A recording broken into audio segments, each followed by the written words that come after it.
Bom dia, boa tarde, boa noite, independente da hora que você está assistindo, seja bem-vindo. Já aproveita e comenta aí de qual cidade você está vendo essa história, porque essa é daquelas que mexem com o coração. Eu me chamo João Batista. Sou caminhoneiro há mais de 20 anos e desde que perdi minha esposa Lúcia, a solidão tem sido minha maior companheira. A estrada é longa, fria de madrugada, e muitas vezes o silêncio da boleia pesa mais que qualquer carga que eu já transportei. O sol de outubro queimava feito brasa na BR-153, cortando o interior de Goiás como uma cicatriz vermelha. O asfalto derretia sob o peso do meu Scania 124 e o cheiro de diesel, misturado com terra seca, entrava pela janela entreaberta. Já fazia 12 horas que eu rodava com essa carga de soja rumo a Brasília. Meus olhos ardiam, as costas doíam, mas a estrada não perdoa. Quem para, não come. Lúcia sempre dizia que eu era teimoso demais, que não sabia quando parar. "João, você vai acabar dormindo no volante um dia desses", ela resmungava, massageando meus ombros tensos quando eu chegava em casa. Saudade bateu no peito feito um soco. 3 anos já, e ainda escuto a voz dela no ronco do motor. Foi quando avistei a placa desbotada. Posto do Zé Pereira, 2 quilômetros. Conhecia aquele lugar desde menino. Zé Pereira era amigo do meu pai. Serviu café e pão de açúcar para 3 gerações de caminhoneiros. O posto não era grande coisa. 2 bombas enferrujadas, uma lanchonete de madeira e um pátio de terra vermelha onde sempre tinha uns caminhões parados. Mas naquele dia, algo estava diferente. A uns 500 metros de distância, já dava para ver um ajuntamento no pátio. Pessoas em círculo, aquele murmúrio típico de quando tem confusão. Diminuía a velocidade, curiosidade e instinto se misturando no peito. 20 anos de estrada te ensinam a farejar problema de longe. Foi quando enxerguei a cena que gelou meu sangue. Um homem alto, uns 40 anos, camisa social azul colada no peito de suor, gesticulava feito louco para uma mulher ajoelhada na terra. Ela estava de blusa branca suja de poeira vermelha, saia jeans rasgada na lateral, cabelos castanhos grudados no rosto molhado de lágrimas e suor. Tentava se levantar, as mãos trêmulas apoiadas no chão, mas a cada movimento dele, ela se encolhia mais. "Você não vale nada mesmo, vagabunda!" A voz dele cortava o ar quente como um chicote. "Pensou que ia fugir de mim? Pensou que não ia te achar?" As pessoas ao redor apenas observavam. Alguns frentistas, 2 caminhoneiros encostados no caminhão, uma família com crianças que saía da lanchonete. Todos ali vendo aquela humilhação e ninguém fazia nada. Alguns até sorriam, como se fosse teatro. Meu pé pisou no freio instintivamente. O Scania parou com um suspiro pneumático alto, levantando mais poeira. Desliguei o motor. O silêncio me envolveu por um segundo, só quebrado pelos berros daquele homem e pelo soluço abafado da mulher. Lúcia apareceu na minha cabeça de novo, clara como se estivesse sentada no banco do passageiro. Quem cala diante da injustiça também comete pecado, João. Não seja covarde. Abri a porta da cabine e desci devagar. Meus pés tocaram o chão quente e pude sentir os olhares se voltando para mim. O homem continuava gritando, agora chamando ela de nada, cuspindo no chão a cada palavra. A mulher tinha parado de tentar se levantar. Estava apenas ali, de joelhos, abraçando a própria barriga. Espera. Barriga. Ela estava grávida. O sangue subiu à cabeça. Caminhei até eles com passos firmes, sentindo a terra vermelha se acumular na bota. O homem me percebeu se aproximando e parou de gritar por um instante. "Quer o quê, curioso?"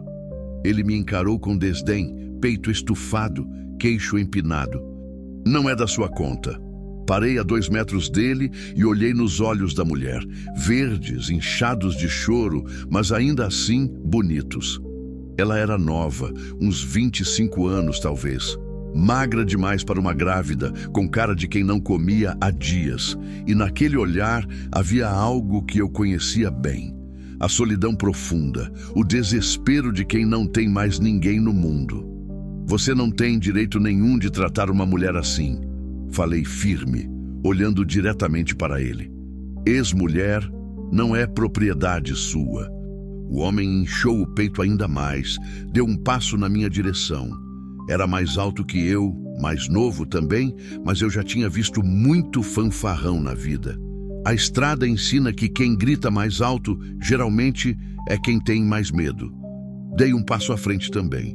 O pátio inteiro ficou em silêncio. Até as cigarras pararam de cantar.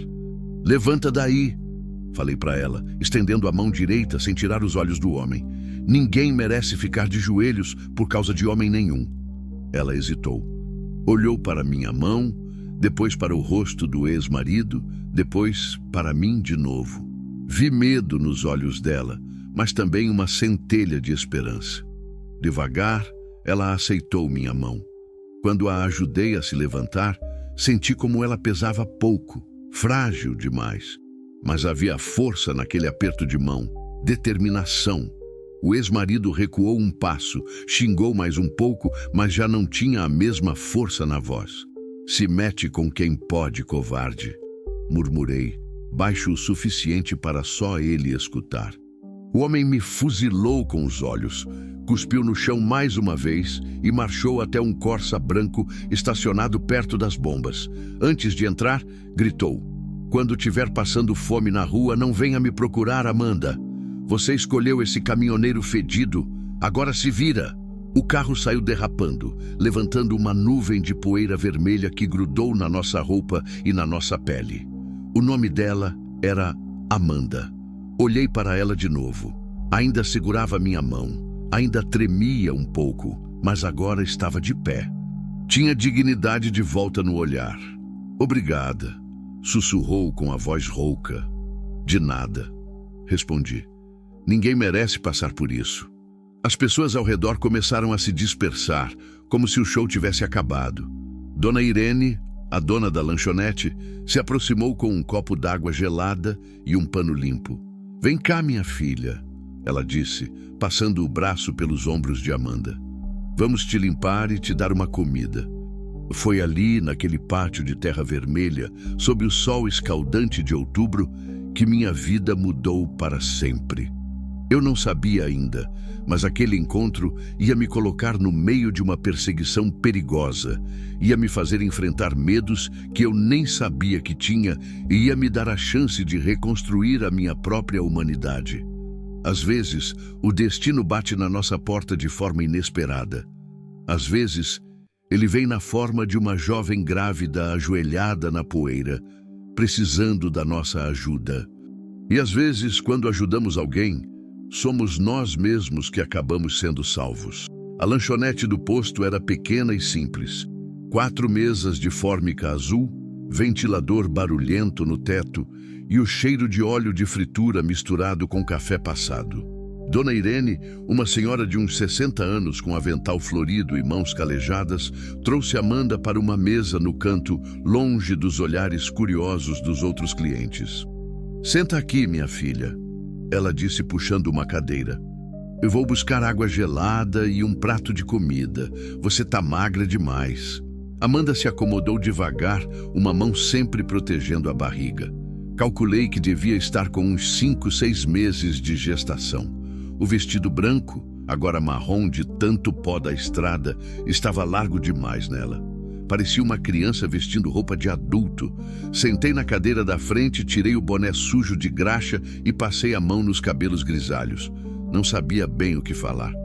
Fazia muito tempo que eu não conversava de verdade com alguém.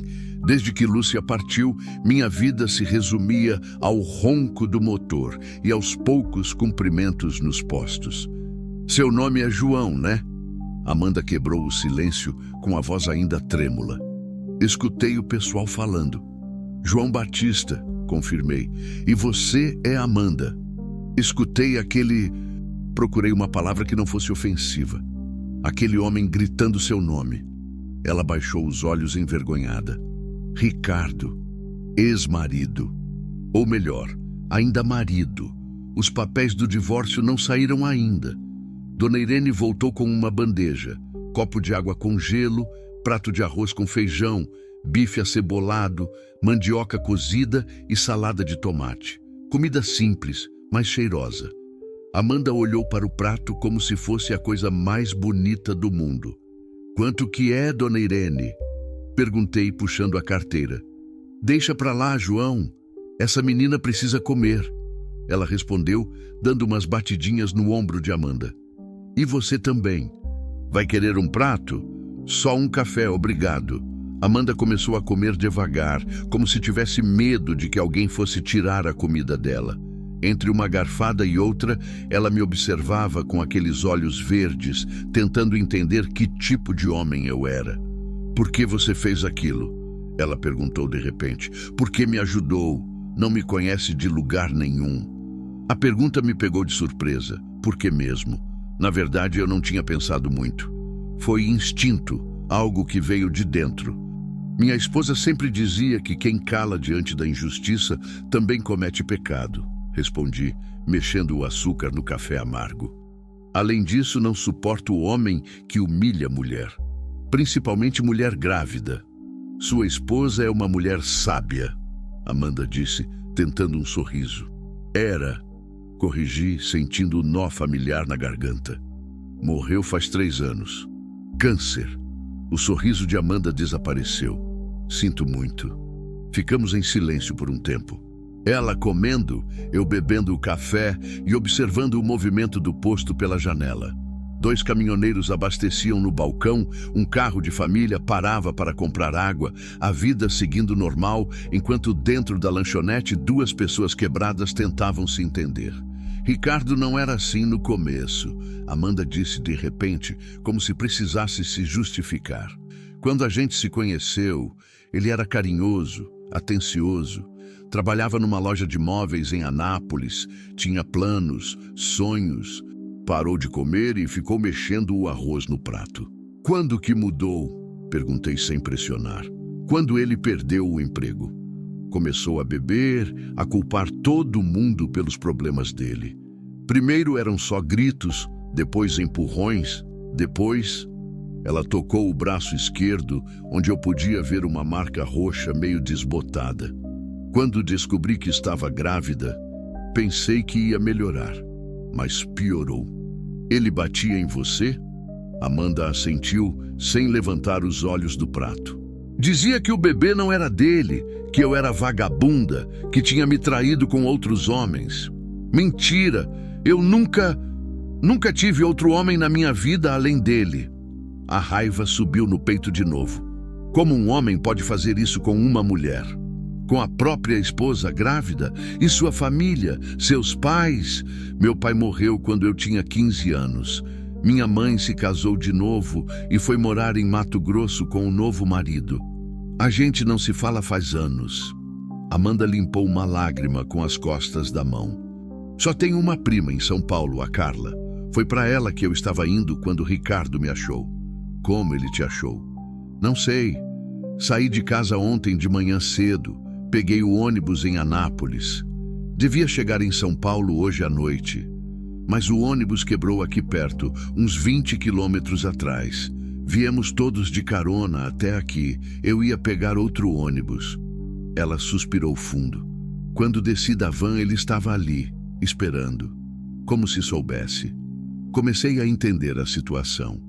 Ricardo não tinha achado Amanda por acaso. Ele conhecia os planos dela, sabia do paradeiro da prima em São Paulo. Provavelmente tinha controlado cada movimento dela durante meses. Ele tem como te rastrear? Conhece seu celular, suas senhas? Amanda riu sem alegria. Que celular? Que senhas? Ricardo controlava tudo. Dinheiro, documentos, até minha roupa interior ele escolhia. Fugi só com a roupa do corpo e uns R$200 que tinha guardado escondido. R$200. Para chegar a São Paulo, se virar, começar vida nova com um bebê a caminho. O coração apertou no peito. E agora? Perguntei. Qual é seu plano? Amanda terminou de comer e empurrou o prato vazio. Parecia outra pessoa. A cor tinha voltado ao rosto. Os olhos não estavam mais tão assustados. Não sei. Ela admitiu. Minha prima Carla disse que pode me receber por um tempo, até eu me organizar. Mas como vou chegar lá agora? Ricardo vai ficar de olho na rodoviária. Vai me achar de novo. Olhei pela janela e vi meu Scania parado ali, fiel como um cavalo de trabalho. A carga de soja podia esperar algumas horas. Brasília não era São Paulo, mas era um começo. De lá ela podia pegar um ônibus seguro, sem Ricardo no encalço. Posso te levar até Brasília? Ouvi minha própria voz falando, sem ter pensado direito. De lá você pega um ônibus para São Paulo. Ricardo não vai imaginar que você foi de caminhão. Amanda me olhou com os olhos arregalados. Sério? Você faria isso por mim? Pensei na Lúcia, no que ela diria se estivesse aqui. Pensei nos 3 anos de solidão, na estrada fria, nas noites vazias na cabine do caminhão. Pensei em como era bom ter alguém para conversar, para ajudar, para dar sentido à viagem. Faço sim, respondi. Mas tem uma coisa, Ricardo pode vir atrás. Se ele descobrir, pode dar problema. Amanda se levantou da cadeira e veio até do meu lado da mesa. Segurou minha mão com as 2 dela, apertou forte. João Batista, se você fizer isso por mim, eu vou ser grata pelo resto da vida. Eu e meu filho. Ela pôs a mão livre na barriga. Prometo que não vou dar trabalho. Prometo que... Calma, calma, interrompi, constrangido com tanta gratidão. Você não precisa prometer nada, só precisa confiar em mim. Ela assentiu, os olhos brilhando de emoção. Paguei a conta para Dona Irene, que nos desejou boa sorte e ainda empacotou uns pães de açúcar para a viagem. Saímos da lanchonete juntos, Amanda caminhando ao meu lado em direção ao Scania. Eu não sabia ainda, mas aquela decisão simples de ajudar uma desconhecida ia mudar tudo. Nas próximas horas, ia descobrir que Ricardo não era apenas um marido violento, era um homem perigoso, com conexões perigosas, e não ia desistir fácil de recuperar Amanda. A estrada que eu pensava conhecer como a palma da mão ia se transformar num campo de batalha. Eu, um caminhoneiro viúvo e cansado, ia ter que encontrar uma coragem que não sabia que ainda tinha. Mas naquele momento, subindo na cabine do caminhão com Amanda ao meu lado, tudo o que eu sentia era uma sensação estranha e boa que não tinha há muito tempo. A sensação de que minha vida tinha voltado a ter propósito. O Scania roncou para a vida com aquele som grave e familiar que sempre me acalmava. Amanda estava sentada no banco do passageiro, ajustando o cinto de segurança em volta da barriga. Era a primeira vez em 3 anos que alguém ocupava aquele lugar, o lugar que era da Lúcia. Está confortável? Perguntei, ajustando os retrovisores. Está sim, ela respondeu, passando a mão pelo estofado azul desgastado. Nunca andei num caminhão antes. É diferente de carro. Balança mais, demora mais para frear. Expliquei, engrenando a primeira. Mas é seguro. Esse Scania já me levou por todo o Brasil. Saímos devagar do posto do Zé Pereira. Pelo retrovisor, vi Dona Irene acenando da porta da lanchonete. O sol já começava a declinar no horizonte, pintando o céu de alaranjado. Seriam umas 4 horas até Brasília, se não houvesse trânsito. Amanda ficou quieta os primeiros quilômetros, observando a paisagem do cerrado pela janela. Campos dourados se estendiam até onde a vista alcançava, pontilhados de pequizeiros e buritis. O vento quente entrava pela janela entreaberta, trazendo cheiro de capim seco e terra. João, ela quebrou o silêncio quando passávamos por um vilarejo. Por que você nunca se casou de novo? Depois que sua esposa... A pergunta me pegou desprevenido. Era algo que eu mesmo me perguntava às vezes, nas madrugadas solitárias da estrada. Não sei, respondi sendo honesto. No começo era muita dor, sabe? Lúcia e eu ficamos juntos 18 anos. Era difícil imaginar outra pessoa no lugar dela. E depois virou hábito, eu acho. A solidão virou companheira. É mais fácil não se arriscar a sofrer de novo. Mudei de marcha para subir uma lombada. E você? Sempre quis ser mãe? Amanda pôs a mão na barriga, num gesto protetor que já tinha virado automático. Sempre, quando eu era criança, brincava de boneca imaginando como seria ter um bebê de verdade. Quando descobri que estava grávida, foi a coisa mais feliz da minha vida. A voz dela ficou mais baixa. Até Ricardo começar com as desconfianças. Ele realmente acha que o bebê não é dele? No fundo, ele sabe que é. Mas é mais fácil me culpar do que admitir que tem medo de ser pai. Amanda suspirou. Sabe o que ele me disse uma vez? Que criança dá trabalho demais, que ia estragar nosso casamento. Balancei a cabeça incrédulo. Como alguém pode pensar assim? Estávamos passando por uma subida íngreme quando notei algo estranho no retrovisor. Um Corsa branco, uns 200 metros atrás, na mesma velocidade que a gente. Podia ser coincidência, a BR-153 era movimentada, mas alguma coisa no meu instinto de estradeiro acendeu um alerta. Amanda, falei, tentando soar casual. Que cor era o carro do Ricardo? Branco. Um Corsa branco, por quê? Merda. Olhei no retrovisor de novo. O carro tinha se aproximado um pouco mais. Consegui ver o motorista. Homem, sozinho, usando óculos escuros. Podia ser ele. Acho que a gente tem companhia, falei, pisando um pouco mais no acelerador. Amanda se virou imediatamente, grudando o rosto na janela de trás da cabine. É ele! Gritou com pânico na voz. É o Ricardo! Como ele descobriu? Minha mente trabalhou rápido.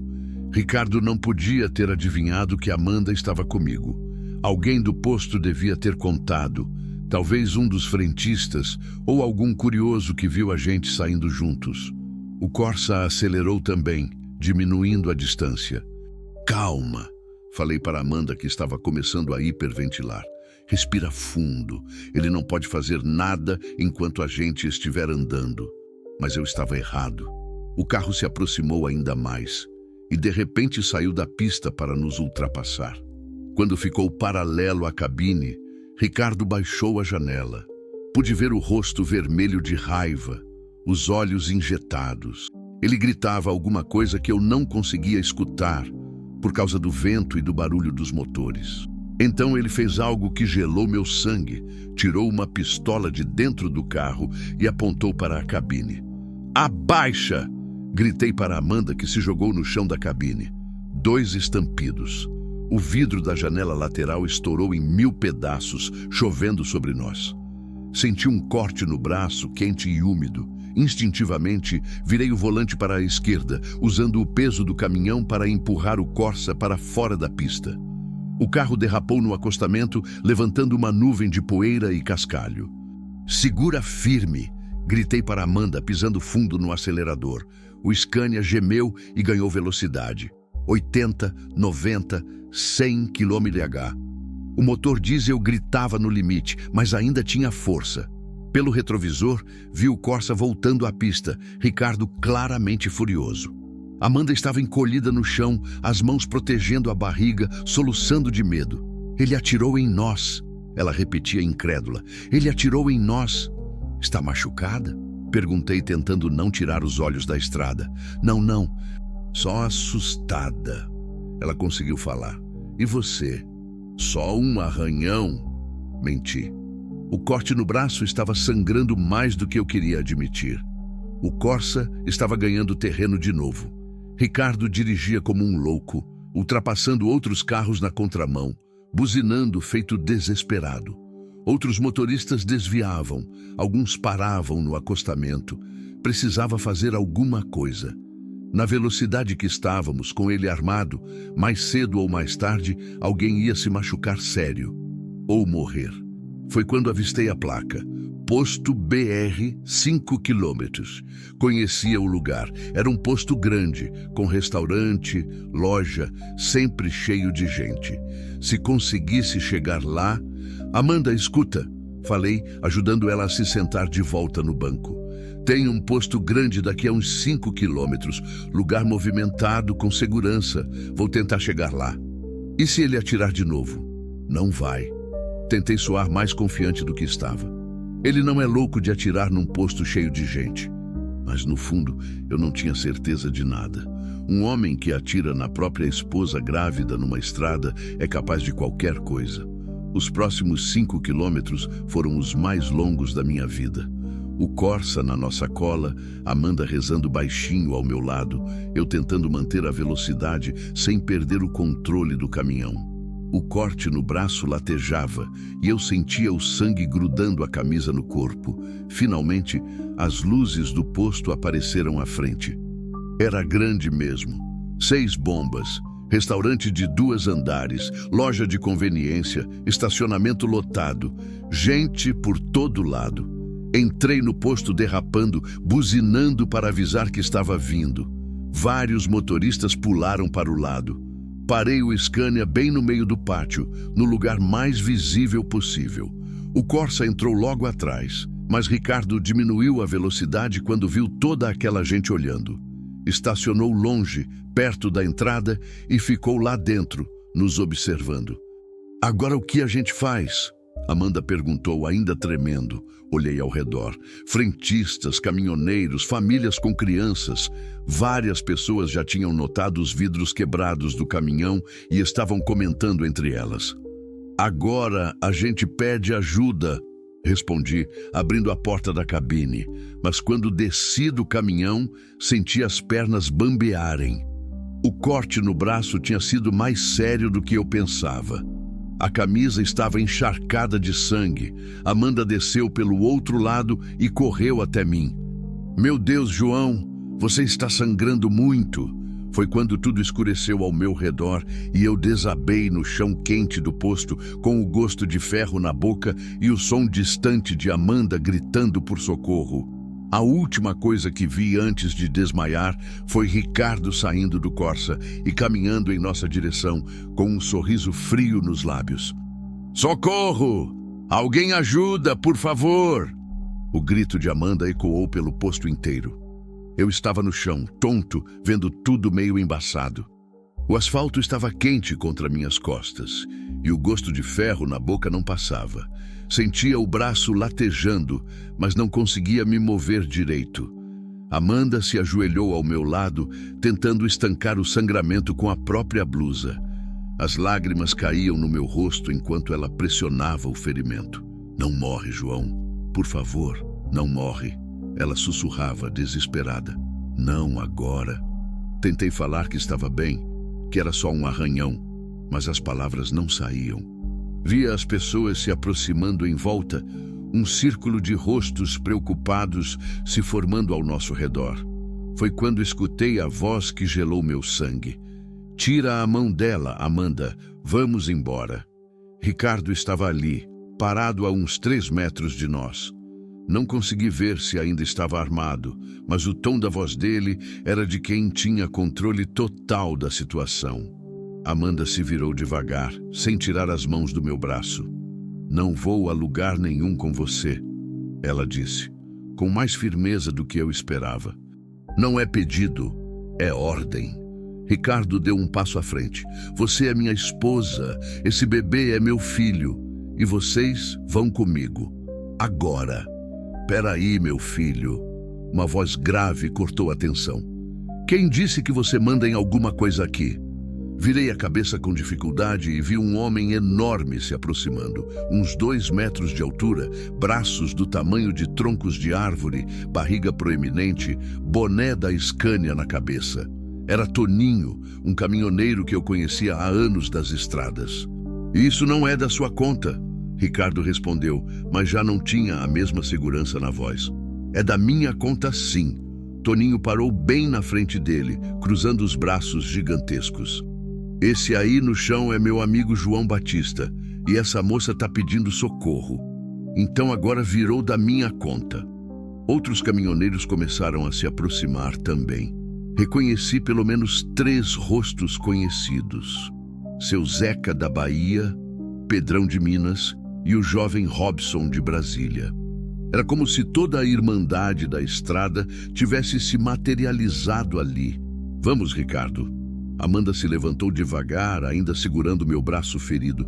Você já fez estrago demais. Vai embora, esqueça a gente. Esquece é o caralho!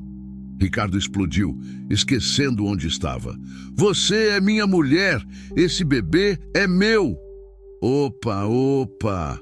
Seu Zeca se adiantou, um senhor de uns 65 anos, magro como vara de pescar, mas com olhos que não admitiam desaforo. Aqui tem família, tem criança. Controla essa boca aí, rapaz. Foi quando chegou o gerente do posto, um homem baixo e gordinho, acompanhado de 2 seguranças uniformizados. O que está acontecendo aqui?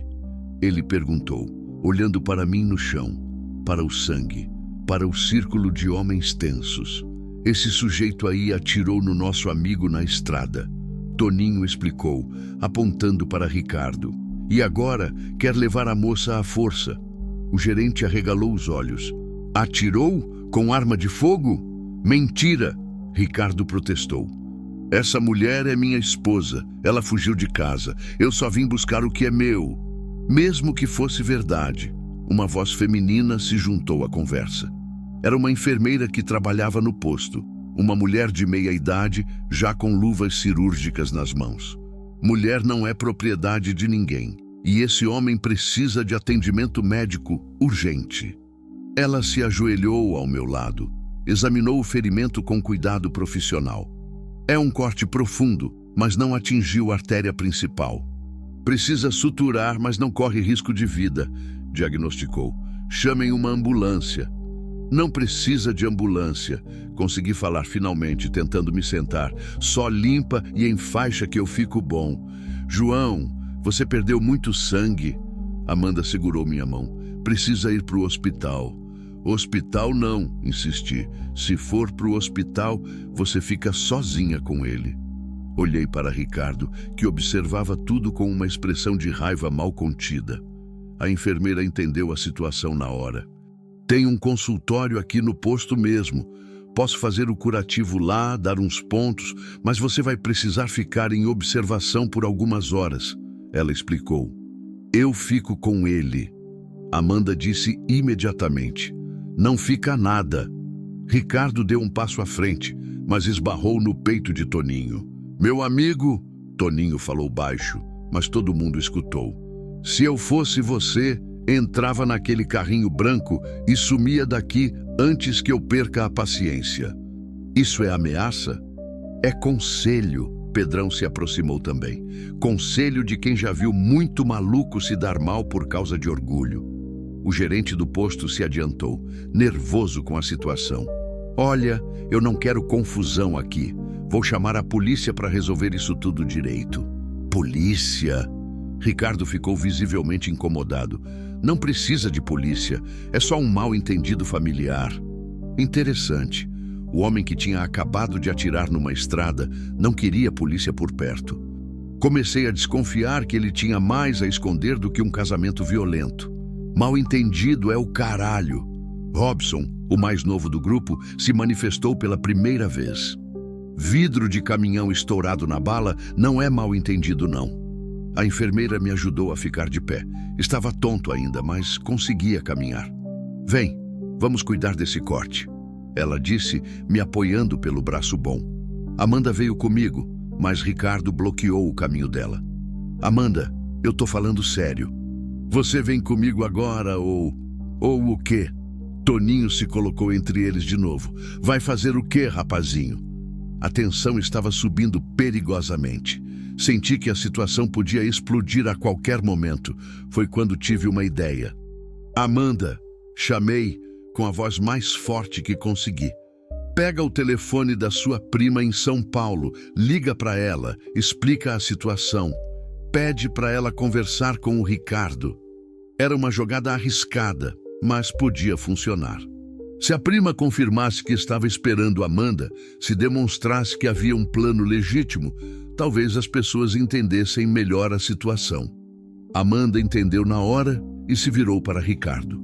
Ricardo, você quer falar com a Carla? Ela pode explicar que me convidou, que tem espaço para mim. Não quero falar com ninguém. Ele explodiu de novo. Quero minha mulher e meu filho comigo, mas ela não quer ficar com você. Seu Zeca observou com a simplicidade de quem já viu muita vida. E aí, vai obrigar? O silêncio se estendeu por uns segundos. Ricardo olhou ao redor, viu todos aqueles homens grandes, a enfermeira, o gerente, as famílias que pararam para observar. Estava em clara desvantagem numérica. Isso não vai ficar assim, murmurou, recuando devagar. Amanda, você ainda é minha esposa, ainda carrega meu filho. Isso não acabou. Acabou sim, Amanda respondeu com uma firmeza que me surpreendeu. Acabou no momento que você apontou uma arma para mim e para o nosso bebê.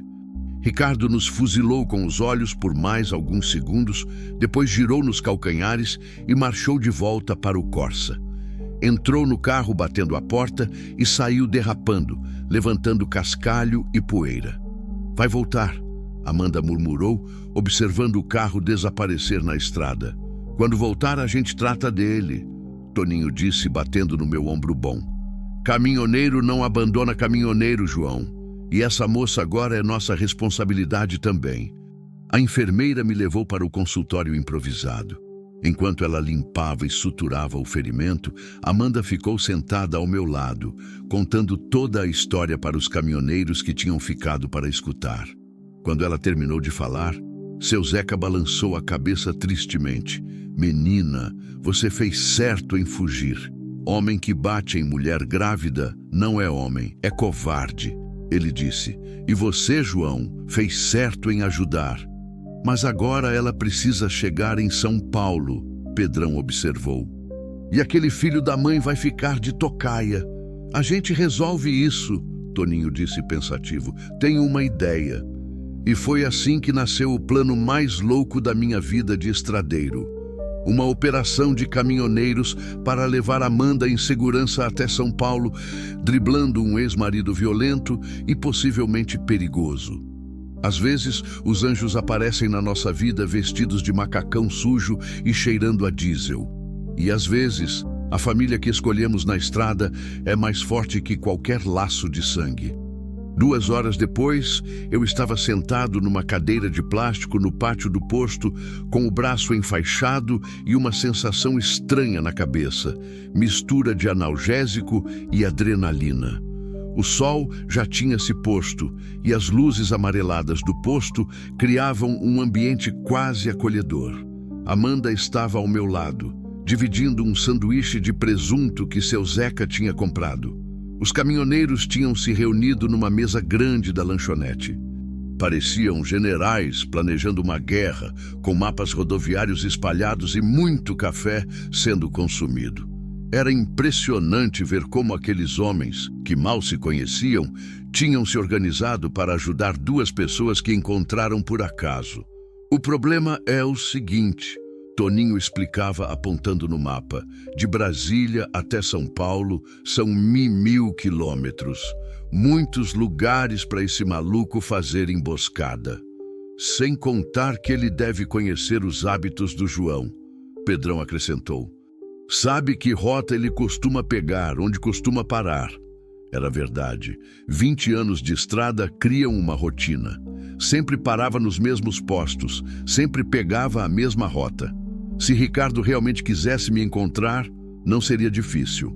Então a gente muda a estratégia, Robson sugeriu. Em vez do João levar ela direto, a gente faz um revezamento.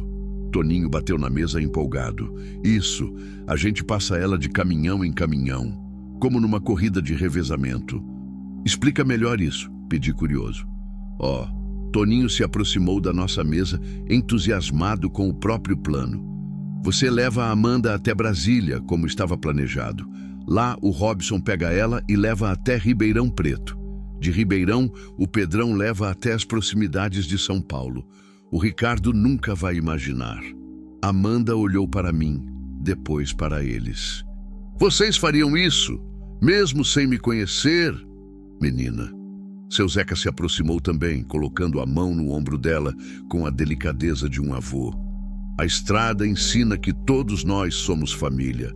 Hoje é você que precisa. Amanhã pode ser qualquer um de nós. Senti um nó na garganta. Era exatamente o tipo de coisa que Lúcia diria. Ela sempre acreditou na bondade das pessoas, mesmo quando eu ficava desconfiado. Mas tem um problema, Alertei. E se Ricardo descobrir o esquema? Se seguir a Amanda de um caminhão para outro? Por isso que a gente vai fazer um teatro. Toninho sorriu, orgulhoso da própria esperteza. Você vai sair daqui bem cedo amanhã, sozinho, pela rota normal. Vai fazer todo mundo pensar que desistiu de ajudar a moça. E eu? Amanda perguntou. Você vai sair escondida no caminhão do Robson 2 horas depois por uma rota diferente. Ele explicou. Se o Ricardo estiver seguindo o João, não vai nem imaginar que você foi por outro caminho. O plano era arriscado, mas fazia sentido. O único problema era que eu não gostava da ideia de deixar Amanda com estranhos, por mais confiáveis que parecessem. Não sei não, murmurei. E se der errado, João? Amanda segurou minha mão boa. Eles estão se arriscando por mim, por nós. O mínimo que posso fazer é confiar. Olhei para ela. Em poucas horas, tinha visto Amanda se transformar. Da mulher assustada e humilhada, no posto do Zé Pereira para essa jovem corajosa, que estava disposta a arriscar tudo por uma chance de liberdade. Lembrei da Lúcia de novo. Ela também tinha essa coragem silenciosa, essa força que só aparecia quando mais se precisava. Tá certo, concordei finalmente, mas vou querer o telefone de todo mundo. Quero saber como ela está a cada parada.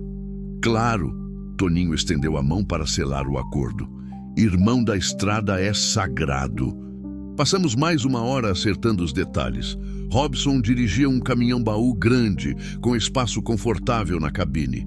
Tinha experiência com cargas delicadas e conhecia rotas secundárias.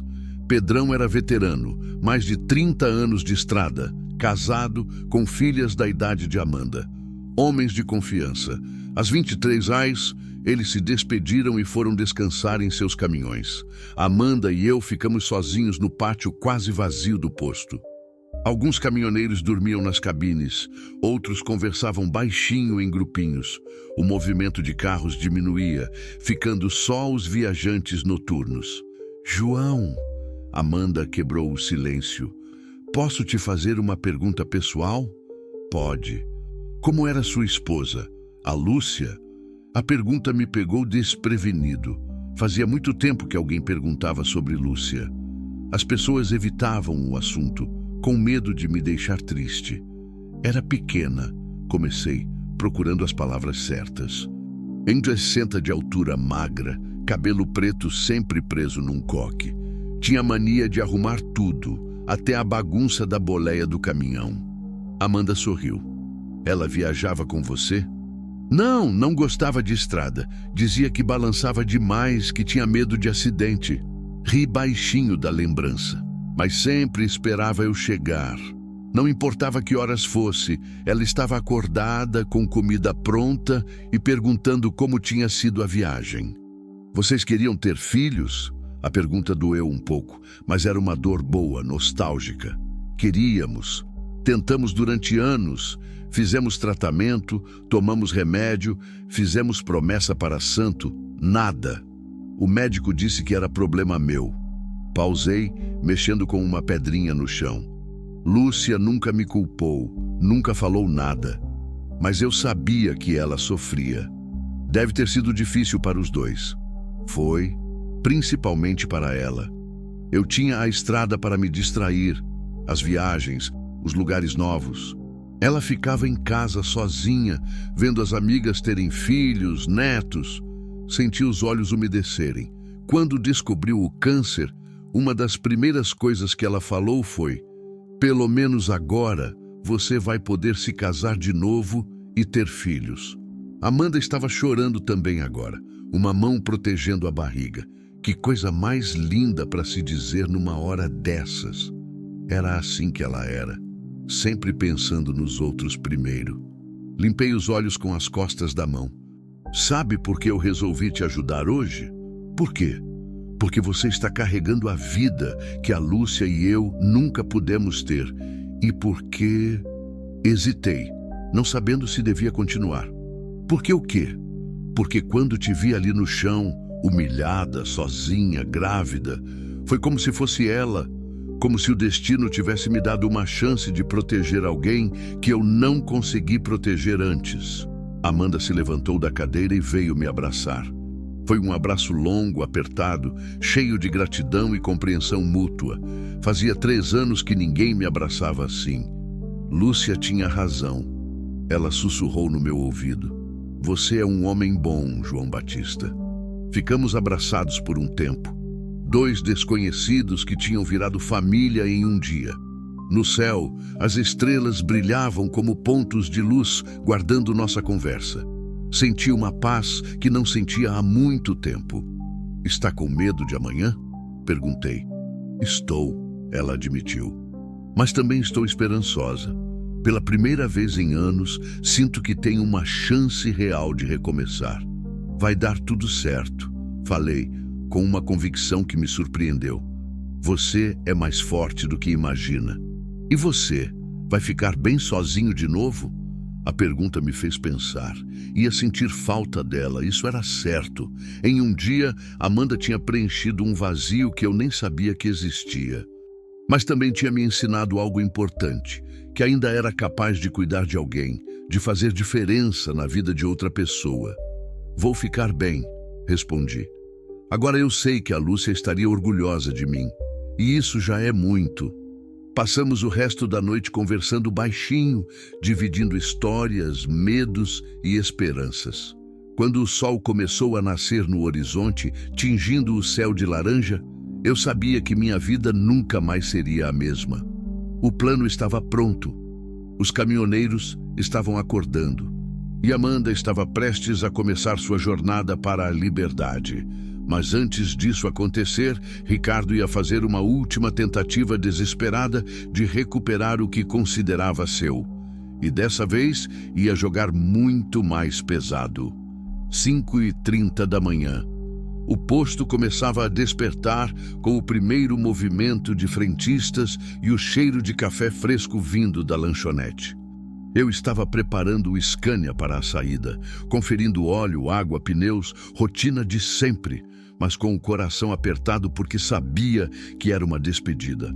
Amanda estava escondida no banheiro feminino, esperando o sinal para embarcar no caminhão de Robson. Tínhamos combinado que eu sairia primeiro, sozinho, fazendo todo mundo pensar que tinha desistido de ajudá-la. Se Ricardo estivesse por perto observando, ia morder a isca. Está tudo certo, João. Toninho se aproximou com uma xícara de café na mão. Robson já está carregado e pronto. A menina vai bem escondida na cabine. E os outros? Pedrão está em Ribeirão Preto esperando. Seu Zeca decidiu acompanhar de longe, como escolta extra. Ele tomou um gole do café. A gente não vai deixar nada dar errado. Agradeci com um aperto de mão. Aqueles homens estavam se arriscando por pessoas que mal conheciam. Era isso que eu mais amava na estrada. Essa irmandade silenciosa, essa solidariedade que não precisava de explicação.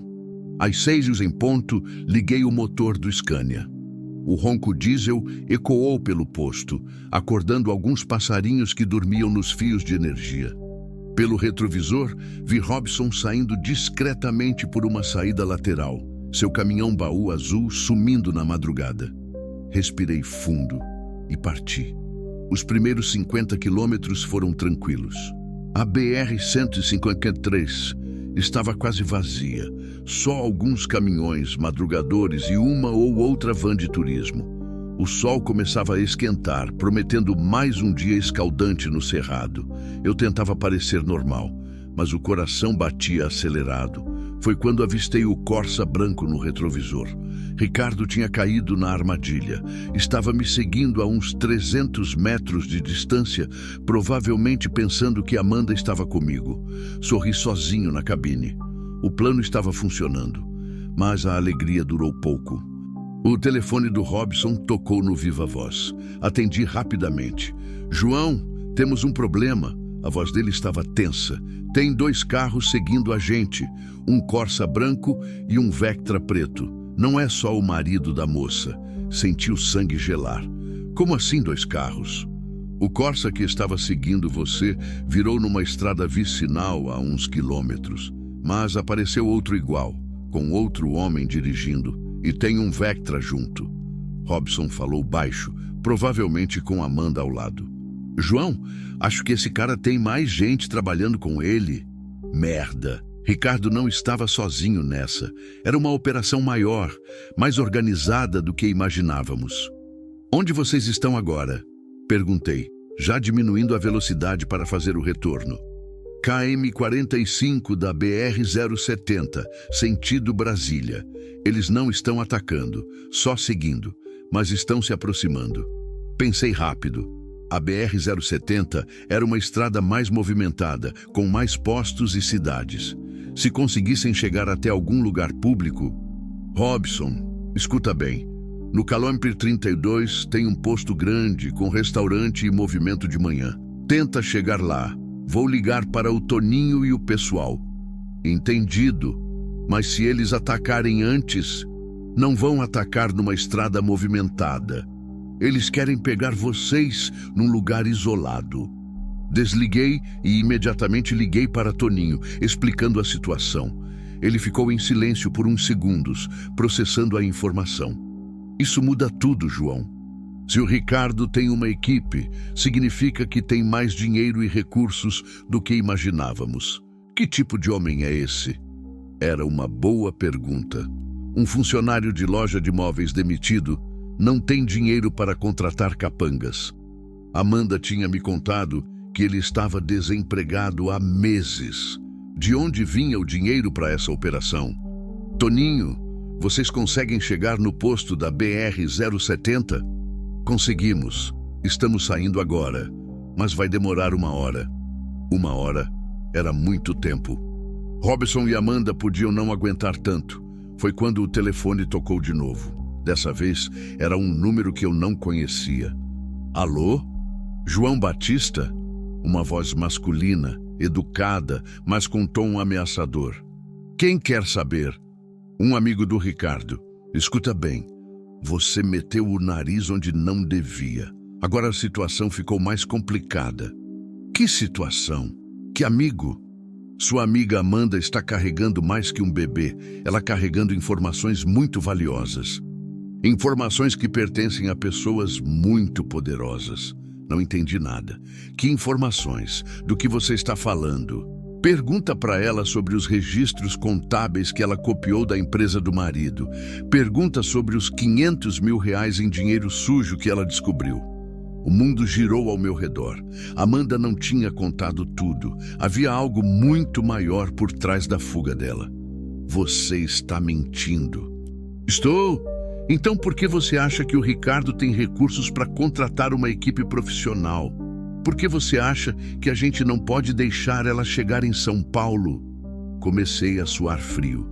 Se fosse verdade, Amanda não estava fugindo só de um marido violento. Estava fugindo de pessoas perigosas, com muito dinheiro em jogo. O que vocês querem? Queremos a Amanda e os documentos que ela roubou. Em troca, vocês saem vivos dessa. E se eu disser não? Então seu amigo Robson e a mocinha vão ter um acidente muito feio na BR-070. Esses acidentes acontecem, sabe? Caminhão perde o freio, bate num barranco. A ameaça era clara.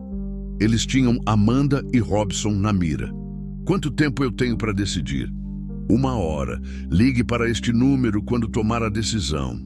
Ah, e João, não tenta ser herói. Você não sabe com quem está mexendo. A ligação caiu. Fiquei parado no acostamento, com o motor ligado, tentando processar o que tinha acabado de escutar. Amanda tinha mentido para mim. Não era só uma esposa fugindo de um marido violento, era uma mulher que tinha roubado informações comprometedoras de pessoas muito perigosas. E agora eu e meus amigos estávamos no meio de algo muito maior e mais perigoso do que imaginávamos. Mas havia algo que esses homens não sabiam sobre mim. Havia algo que eles não tinham calculado. Eu tinha perdido a única pessoa que amava na vida para uma doença cruel e inevitável. Tinha vivido 3 anos na solidão mais profunda, carregando culpa e arrependimento. E naquele último dia, por causa de Amanda, Eu tinha redescoberto que ainda era capaz de amar, de proteger, de ser útil para alguém. Não ia deixar ninguém tirar isso de mim. Nem Ricardo, nem seus patrões, nem o diabo. Liguei de volta para Robson. Como vocês estão? Conseguimos chegar no posto. Tem bastante movimento aqui. Eles pararam do outro lado da pista, esperando. A voz dele estava mais calma. Mas João, a Amanda quer falar com você. Passa ela. João? A voz de Amanda estava chorosa, assustada. Eles ligaram para você, não ligaram? Ligaram. Amanda, você precisa me contar a verdade, toda a verdade. Silêncio do outro lado. Amanda? João, eu não queria mentir. Eu tinha medo que você não me ajudasse se soubesse... Soubesse o quê? Que história é essa de documentos, de dinheiro sujo? Ricardo não trabalhava só numa loja de móveis. Ele lavava dinheiro para uma quadrilha de Anápolis. Usava a loja como fachada. Eu descobri por acaso quando estava mexendo no computador dele. Ela falou rápido, como se quisesse despejar tudo de uma vez. Copiei tudo num pendrive. Nomes, valores, contas bancárias. Era minha garantia, caso ele tentasse me machucar. Agora fazia sentido. Amanda não tinha fugido só por causa da violência doméstica. Tinha fugido porque descobriu que o marido estava envolvido com criminosos e tinha as provas disso. Onde está esse pendrive? Comigo, aqui na bolsa. Amanda, você entende que isso muda tudo? Essas pessoas vão matar a gente se precisar. Eu sei. Por isso eu não contei. João, eu sinto muito ter colocado você nessa situação. Não pede desculpa. Interrompi. Você fez o que tinha que fazer. Agora a gente resolve isso juntos. Mas no fundo, eu sabia que a situação tinha ficado muito mais perigosa. Não era mais só sobre salvar Amanda de um marido violento. Era sobre sobreviver a uma guerra contra pessoas que matavam por muito menos que R$500 mil. O telefone tocou de novo. Era Toninho. João, acabei de falar com um amigo meu que conhece gente de Anápolis. Esse Ricardo realmente está envolvido com coisa pesada. O nome dele aparece numa investigação da Polícia Federal sobre lavagem de dinheiro. A última peça do quebra-cabeça se encaixou. Amanda não tinha roubado só dinheiro. Tinha roubado evidências de uma operação criminosa que podia derrubar muita gente importante. Toninho, eles deram 1 hora para a gente entregar ela. E você vai entregar? Olhei pela janela do caminhão. O sol estava nascendo completamente agora, iluminando a estrada vermelha do cerrado. Lembrei da Lúcia, do que ela diria numa situação dessas. Lembrei de Amanda grávida, sozinha, dependendo da nossa proteção. Não, respondi. A gente vai lutar. 1 hora. Era o tempo que tínhamos para transformar uma situação impossível numa vitória. Eu dirigia o Scania a toda velocidade pela BR-070, o braço machucado latejando a cada solavanco, mas com uma determinação que não sentia há anos. O plano era arriscado, quase suicida, mas era o único que tínhamos. Toninho tinha ligado para todos os caminhoneiros conhecidos na região. Em meia hora, teríamos pelo menos 10 caminhões chegando ao posto onde Amanda e Robson estavam cercados. A ideia era simples: criar tanto movimento e testemunhas que os bandidos não teriam como agir sem chamar atenção. Mas primeiro, eu precisava fazer uma ligação importante. Disquei o número que o homem tinha me dado. Já decidiu? A voz atendeu no primeiro toque. Decidi. Mas antes quero fazer uma proposta. Não estamos negociando. Escuta primeiro, falei, tentando soar mais calmo do que estava. Vocês querem os documentos que a Amanda copiou, certo? Queremos ela e os documentos. Não vai rolar, mas posso entregar os documentos em troca de deixarem ela em paz. Silêncio do outro lado. Podia sentir o homem pensando. Continue. Tem uma delegacia da Polícia Federal em Brasília. A gente se encontra lá, na frente de todo mundo. Eu entrego os documentos. Vocês garantem que vão deixar a Amanda em paz. Você está louco? Não vamos nos expor assim. Então não querem os documentos tanto assim. Blefei, porque essa é a única forma de conseguir. A Amanda já fez cópias e espalhou para várias pessoas. Se alguma coisa acontecer com ela, tudo vai para a imprensa. Era mentira, mas soou convincente. Você tem 10 minutos para decidir. Continuei. Depois disso, ela entrega tudo para a Polícia Federal e vocês vão ter que explicar muito mais que lavagem de dinheiro. Desliguei antes que ele pudesse responder. Imediatamente liguei para Robson. Como vocês estão? Tensos. Eles estão esperando no estacionamento. Não se aproximaram mais, mas também não saíram. A voz dele estava controlada. O posto está cheio de gente agora. Famílias tomando café, caminhoneiros abastecendo. Perfeito. Escuta bem. Em poucos minutos vão chegar vários caminhões aí. Amigos nossos, quando eles chegarem, quero que você e a Amanda saiam no meio da confusão e venham para Brasília. E se eles seguirem? Não vão conseguir. Vai ter tanto caminhão chegando e saindo que vão perder vocês no meio. Era verdade. Toninho tinha prometido uma caravana de pelo menos 10 caminhões, todos chegando ao mesmo tempo, criando um caos controlado. João, a voz de Amanda interrompeu. Deixa eu falar com eles. São os meus problemas. Não quero mais ninguém se machucando por minha causa. Nem pense nisso, respondi firme. Você não vai se entregar para esses bandidos. Mas, João... Amanda, escuta bem. Você descobriu que seu marido estava roubando. Você fez a coisa certa ao pegar essas evidências. Não pode se punir por isso. Mas, se alguém morrer por minha causa, ninguém vai morrer. Falei com uma convicção que me surpreendeu. Confie em mim. Na verdade, eu também estava com medo. Mas tinha aprendido uma coisa nesses 3 anos de solidão. Às vezes, a gente precisa lutar por alguma coisa maior que a própria segurança. Às vezes, a gente precisa ser a pessoa que gostaríamos de ter ao nosso lado nos momentos difíceis. O telefone tocou de novo.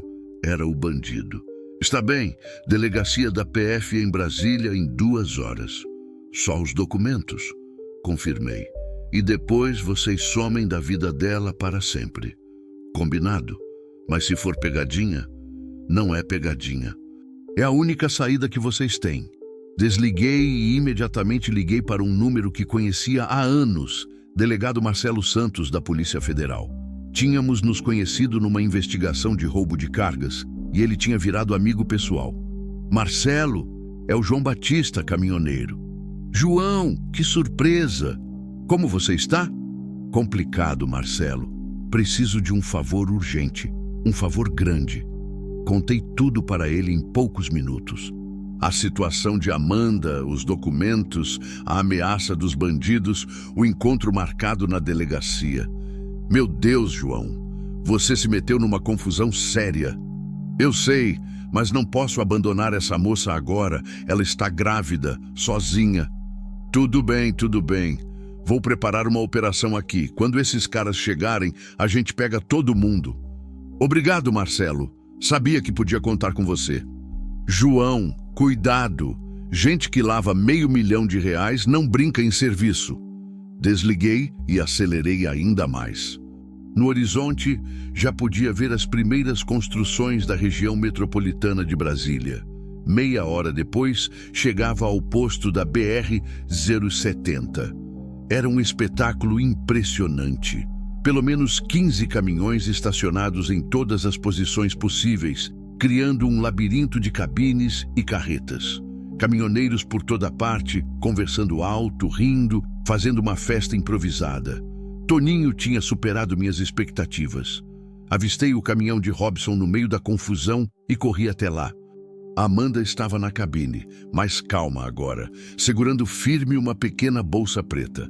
Os documentos estão aí? Perguntei. Estão. Tudo que eu consegui copiar. Ela mostrou um pendrive pequeno. Nomes, contas bancárias, valores, suficiente para derrubar a quadrilha inteira. Então vamos acabar com isso de uma vez. Saímos do posto em comboio, meu Scania na frente, o caminhão de Robson atrás e mais 5 caminhões fazendo escolta. Parecia uma operação militar.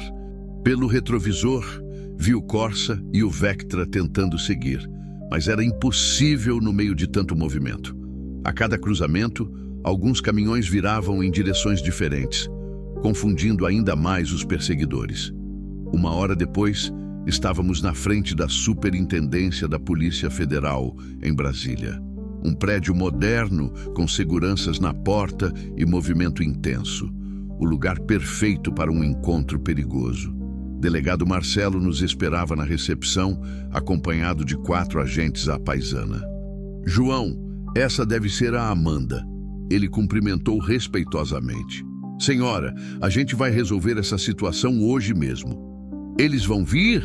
Amanda perguntou nervosa. Vão sim, Marcelo confirmou. Gente desesperada sempre comete erros, e quando cometerem, a gente vai estar esperando. Não deu outra. Às 14 horas em ponto, o Corsa branco estacionou na frente da delegacia. Ricardo desceu sozinho, olhando nervoso para todos os lados. Estava visivelmente desconfortável, suando mesmo no ar-condicionado do prédio. Onde estão os documentos? Ele perguntou direto, sem cumprimento. Primeiro você garante que vai deixar a Amanda em paz. Já garanti. Agora me dá os documentos. Amanda se adiantou, tirando o pendrive da bolsa. Ricardo, eu nunca quis te prejudicar. Só queria uma vida normal, sem violência, sem medo. Tarde demais para isso. Ele estendeu a mão. Me dá logo essa porra. Foi quando Marcelo deu o sinal. Polícia Federal, ninguém se move. Agentes surgiram de todos os lados. Ricardo tentou correr, mas foi imobilizado antes mesmo de chegar à porta. No estacionamento, outros agentes prendiam os homens que estavam no Vectra preto. Ricardo Silva, você está preso por formação de quadrilha, lavagem de dinheiro e ameaça. Marcelo anunciou, enquanto colocava as algemas. E essa é só a primeira acusação. Amanda começou a chorar, mas eram lágrimas de alívio. Segurou minha mão com força, como se precisasse ter certeza de que tudo era real. Acabou? Ela perguntou, incrédula. Acabou, confirmei. Agora você pode recomeçar a vida. Passamos o resto da tarde na delegacia, prestando depoimentos, entregando as evidências, acertando os detalhes legais. Os documentos que Amanda tinha copiado eram realmente explosivos. Nomes de empresários, políticos, valores milionários movimentados ilegalmente. A senhora fez um grande serviço ao país, Marcelo disse para Amanda quando terminamos. Essas informações vão desmantelar uma rede criminosa que atua há anos. Eu só queria proteger meu filho. Ela respondeu, a mão na barriga. E conseguiu. Agora ele vai nascer numa vida livre, sem medo. Quando saímos da delegacia, o sol já estava se pondo. Amanda ia pegar um ônibus para São Paulo naquela mesma noite, agora sim, em segurança total. Na rodoviária nos despedimos. Foi um abraço longo, emocionado, cheio de gratidão mútua. João, como posso agradecer tudo que você fez por mim? Você já agradeceu, respondi. Me deu de volta a vontade de viver. Vai visitar a gente em São Paulo? Vou sim. Quero conhecer esse menino quando ele nascer. Amanda subiu no ônibus, acenou pela janela e sumiu na noite com destino a uma vida nova. Eu voltei para o meu Scania, mas não era mais o mesmo homem que tinha saído de casa 2 dias antes. A solidão ainda estava lá, as saudades da Lúcia também, mas agora eu sabia que ainda tinha muito para dar, muito para viver. A estrada me esperava, como sempre, mas agora ela tinha um sentido diferente. Era um caminho para encontrar pessoas que precisavam de ajuda, para fazer diferença na vida de alguém, para honrar a memória da mulher que me ensinou a importância da compaixão. Liguei o motor e parti para mais uma jornada. No banco do passageiro, deixei uma foto da Lúcia que sempre carregava na carteira. Ela estava sorrindo, como se aprovasse tudo o que tinha acontecido. Obrigado, amor, sussurrei para a foto. por me ensinar que ajudar os outros é a melhor forma de curar nossas próprias feridas. E segui estrada afora, rumo ao próximo destino, carregando no peito a certeza de que a vida ainda reservava muitas surpresas boas para um caminhoneiro viúvo que tinha redescoberto a importância de cuidar do próximo. 6 meses depois, o Scania ronca suave na subida da Serra da Mantiqueira, carregando uma carga de café para o Porto de Santos. Já é dezembro, véspera do Natal, e o calor do verão deixa o ar pesado mesmo com as janelas abertas. Mas hoje eu não ligo para o calor, nem para o trânsito, nem para o prazo apertado da entrega. Hoje eu vou conhecer Miguel. No banco do passageiro, ao lado da foto da Lúcia, tem um cartão de nascimento que chegou pelo correio há 2 semanas. Miguel João da Silva, nascido em 15 de novembro, 3,2 us, 48 centímetros. No verso, uma mensagem escrita à mão. João, ele veio ao mundo numa madrugada linda, sem complicação nenhuma. É forte como o pai que escolheu ter. Com carinho, Amanda. Pai que escolheu ter. Essas palavras me emocionaram mais do que eu esperava. Nesses 6 meses, muita coisa mudou na minha vida. Continuei caminhoneiro, continuei na estrada, mas não era mais o mesmo homem amargurado que dirigia no piloto automático, esperando os dias passarem. Agora eu prestava atenção nas pessoas, no frentista cansado que precisava de um bom dia mais caloroso, na família perdida no posto que precisava de orientação, no caminhoneiro novato que precisava de uma dica sobre a estrada. A Lúcia estava certa como sempre. Ajudar os outros é a melhor forma de curar nossas próprias feridas. Algumas semanas depois do episódio com Amanda, eu tinha começado a frequentar um grupo de apoio para viúvos na igreja do meu bairro. No começo, foi difícil falar sobre a dor, dividir as saudades, admitir que estava perdido. Mas aos poucos foi ficando mais fácil. Conheci outras pessoas que também tinham perdido alguém especial e descobri que não estava sozinho nessa jornada. Conheci a Carmen. Ela perdeu o marido num acidente de trabalho há 4 anos. Tem 2 filhas adolescentes e trabalha como enfermeira no hospital municipal. É uma mulher forte, corajosa, com um sorriso que ilumina qualquer ambiente. Não é a Lúcia, ninguém nunca seria. Mas é alguém especial com quem posso conversar sobre tudo, inclusive sobre a saudade que ainda sinto da minha primeira esposa. O amor não diminui quando é dividido, ela me disse uma vez. Aumenta. Ainda estamos nos conhecendo, devagar, sem pressa. Ela entende que eu preciso do meu tempo. Eu entendo que ela também tem suas cicatrizes. Mas pela primeira vez em anos, acordo de manhã com vontade de ligar para alguém, de contar como foi a viagem, de planejar um programa para o fim de semana. A estrada continuou sendo minha companheira, mas não era mais minha única família. Chego a São Paulo no meio da tarde. A cidade está um caos natalino, trânsito impossível, decorações por toda parte, pessoas correndo com sacolas de presente. Mas eu não me estresso mais com essas coisas. Aprendi que pressa e ansiedade só atrapalham a gente de ver o que realmente importa. O endereço que Amanda me passou fica numa vila pequena na Zona Leste. Casas simples, mas bem cuidadas, com jardins floridos e crianças brincando na rua. Paro o Scania numa praça próxima e caminho até a casa número 47. Amanda abre a porta antes mesmo de eu bater. Está diferente, mais magra, o cabelo cortado curto, mas com uma luz nos olhos que não tinha antes. E no colo, embrulhadinho numa manta azul, está o Miguel. João, ela me abraça forte, cuidando para não apertar o bebê. Que bom que você veio. Não ia perder isso de jeito nenhum, respondo emocionado. Posso pegar ele? Claro! Ele está ansioso para conhecer o padrinho. Padrinho. Amanda tinha me ligado no mês passado pedindo para eu ser padrinho do Miguel. Disse que não sabia se eu aceitaria, que entendia se eu achasse cedo demais ou complicado demais. Eu aceitei na hora.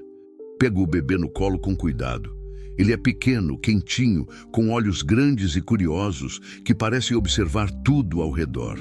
Quando me olha, dá um sorriso desdentado que derrete meu coração. Oi, Miguel, sussurro. Eu sou o João, seu padrinho. Ele faz um barulhinho baixinho como se estivesse respondendo. Ele gosta de você. Amanda sorri. Sempre fica calmo quando escuta a voz grave. Entramos na casa. É pequena, mas aconchegante, com móveis simples e fotos espalhadas pelas paredes. Vejo algumas fotos nossas do dia que nos conhecemos. Amanda tinha pedido para alguém no posto tirar umas fotos para lembrar do dia que minha vida mudou. Ela tinha dito. Como está sendo? Pergunto, me acomodando no sofá com Miguel no colo. Difícil, mas bom. Ela responde, sincera. A Carla me ajudou muito no começo. Agora estou trabalhando numa creche aqui do bairro. Adoro cuidar de crianças e posso levar o Miguel comigo. E o processo do Ricardo? Condenado a 12 anos, Amanda fala sem rancor. A quadrilha dele toda foi desmantelada. O delegado Marcelo disse que as informações que eu passei ajudaram a prender mais de 20 pessoas. E você, como está se sentindo? Amanda para de arrumar as coisas e me olha diretamente. Livre, João. Pela primeira vez na vida, completamente livre. Ela senta na poltrona em frente ao sofá. Livre do medo, da violência, da sensação de que não valia nada.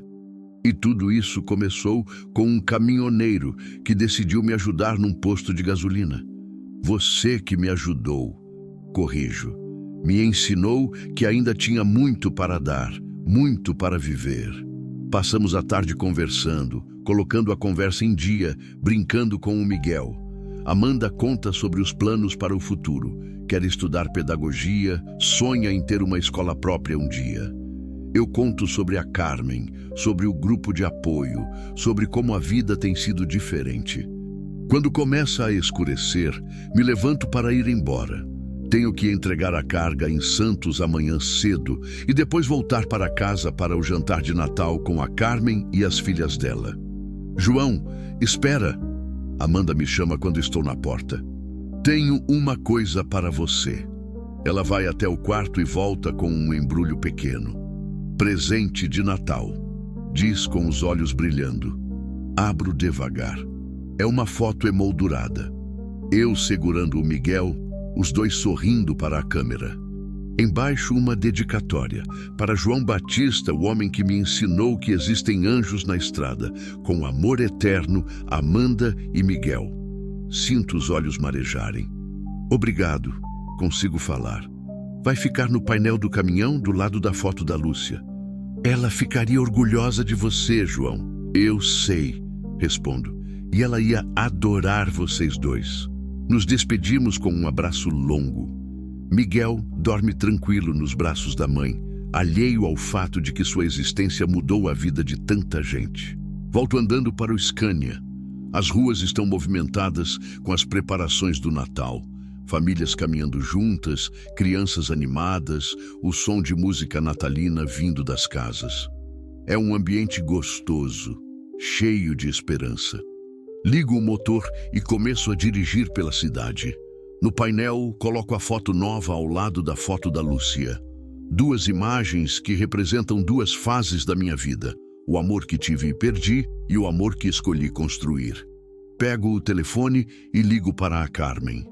Oi, amor. Ela atende no segundo toque. Oi, estou voltando de São Paulo. Como foi? Conheceu o bebê? Conheci. É lindo, Carmen. Um menino forte, saudável. A Amanda está radiante. Que bom, João. Você merece essa alegria. Carmen. Oi. Eu te amo. É a primeira vez que falo isso para ela. Sinto o silêncio do outro lado. Depois, escuto ela suspirar emocionada. Eu também te amo, João. Muito.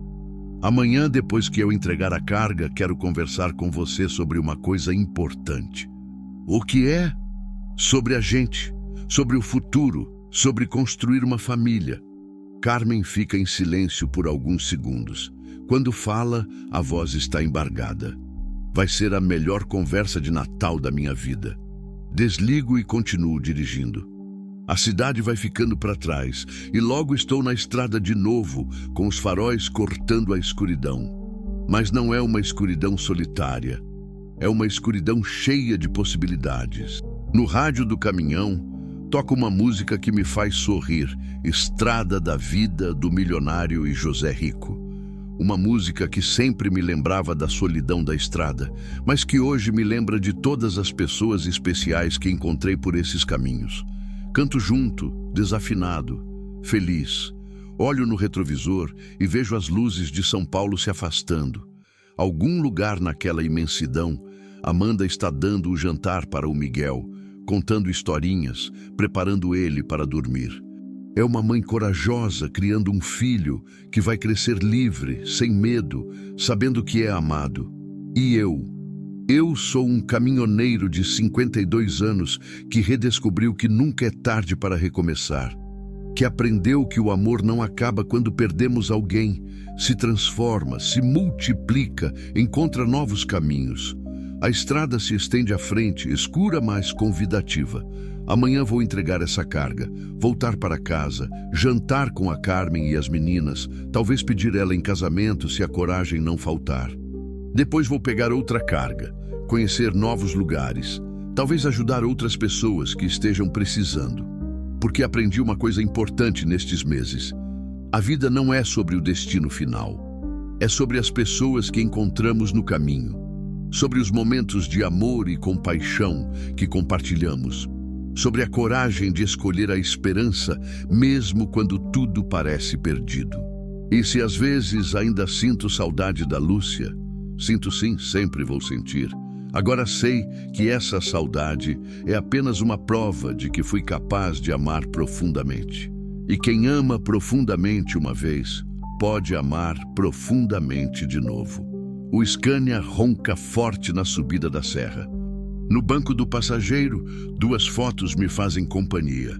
A Lúcia sorrindo com aquele jeito tímido que eu tanto amava. E o Miguel dormindo tranquilo nos meus braços, representando todas as possibilidades de um futuro cheio de esperança. A estrada continua. E eu também, feliz, grato e pronto para os próximos encontros que a vida preparou para mim. Fim. Às vezes os anjos aparecem na nossa vida quando menos esperamos. Às vezes somos nós mesmos os anjos na vida de alguém. O importante é nunca deixar de acreditar que todo encontro pode ser o início de uma nova história.